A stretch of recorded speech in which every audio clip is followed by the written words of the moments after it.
Ya, Puari.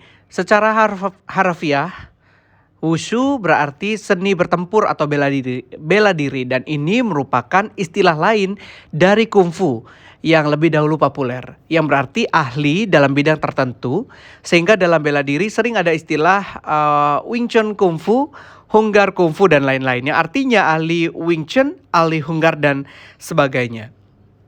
Puari kata wushu berasal dari dua kata yaitu wu dan shu. Arti kata dari wu adalah ilmu perang sedangkan arti kata shu adalah seni. Sehingga wushu bisa juga diartikan sebagai seni untuk berperang atau seni bela diri. Namun seni perang bukan hanya seni gerak badan, tapi mencakup hal yang lebih luas yaitu seni menggerakkan pasukan, mengatur logistik, mengatur strategi, dan lain-lain. Jadi untuk kata wushu, arti yang paling tepat adalah seni bela diri atau martial art.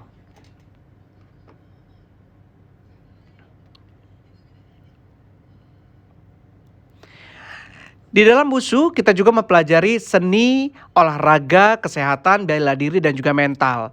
Mempelajari wushu tidak hanya terbatas pada hal-hal yang berhubungan dengan gerakan fisik dan kekerasan saja, tetapi juga melibatkan pikiran.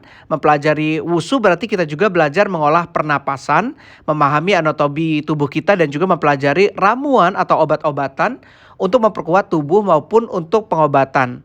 Semua aliran kungfu atau seni bela diri yang berasal dari Cina tradisional, baik keras ataupun lembut dapat disebut wushu. Jadi Puari, wushu keras termasuk tinju selatan dan tinju panjang.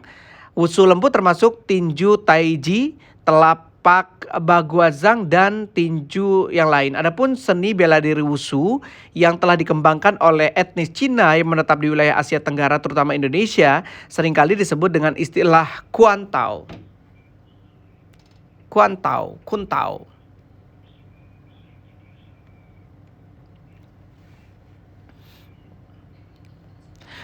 Ada beberapa elemen wushu seperti air yang melambangkan kehidupan dan kelembutan karena ia memberi makan tumbuhan dan bentuk air sendiri yang selalu sesuai dengan wadahnya. Kayu melambangkan tulang dan otot sebagai energi dari kehidupan yang jika terkena api akan mengakibatkan terbentuknya panas sebagai tenaga otot. Api melambangkan kekuatan dan ketangkasan, memberi nutrisi dari hasil pembakaran yang membuat pembaharuan dalam kemajuan. Bumi melambangkan pertahanan, memberikan tempat bagi berbagai unsur untuk berkembang.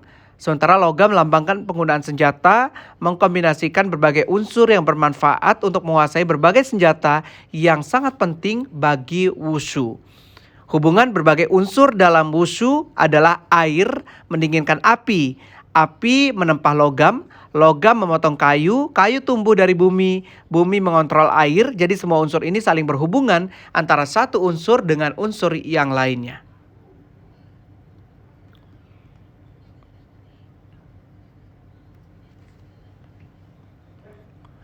Sementara Puari di Indonesia, wushu kini juga mendapat perhatian yang istimewa dari masyarakat. Wushu yang dulu hanya dimainkan oleh orang-orang tua dan itu pun hanya golongan tertentu, kini telah memasyarakat dan tidak ada data resmi yang mencatat sejak kapan wushu mulai masuk Indonesia. Tetapi sejak puluhan tahun silam telah dimainkan oleh banyak orang dari berbagai kota besar maupun kecil di Indonesia seperti Medan, Jakarta, Surabaya, Semarang, dan masih banyak lagi daerah lain. Tetapi wushu yang berstandar internasional baru dikenal dan dipopulerkan di Indonesia pada akhir Oktober 1992 yang diprakarsai oleh tokoh olahraga IGK Manila yang kemudian menjadi ketua umum PBWI yang pertama Manila berhasil membawa wushu Indonesia ke forum internasional.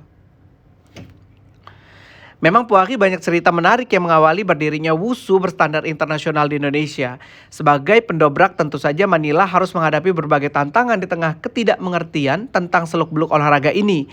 Kisah berdirinya wushu Indonesia dimulai ketika kontingen Malaysia, Filipina, dan Singapura begitu seenaknya menyabet medali emas di area SEA Games 91. Singapura melihat kenyataan ini kemudian Koni Pusat Surono merasa iri dan melihat bahwa cabang wushu memiliki prospek yang sangat cerah di Indonesia. Karena Indonesia ketika itu tidak ada badan resmi anggota KONI yang menangani atau mengurusi masalah wushu. Bahkan Indonesia belum mengenal wushu ketika itu.